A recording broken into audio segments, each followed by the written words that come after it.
Hi, today I will be telling you about glutathione. Now, what is glutathione? Glutathione is a natural antioxidant which is found in our human body as well as some fruits, fungi, and animals. It helps in detoxification of the body. It improves immune system. It helps in neutralizing the free radicals which are created in our body, as well as in regulating cell death and cellular proliferation. It is synthesized in our liver and it is necessary for maintaining overall function of our body. Now, glutathione is prepared by injecting. The glutathione is usually available in powder form.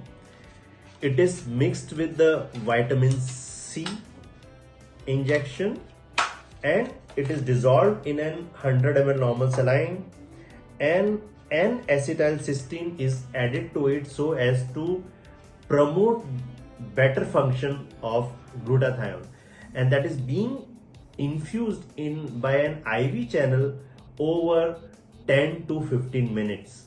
Usually the doses are repeated at 7 days interval. Depending upon response, 6 to 8 injections are required.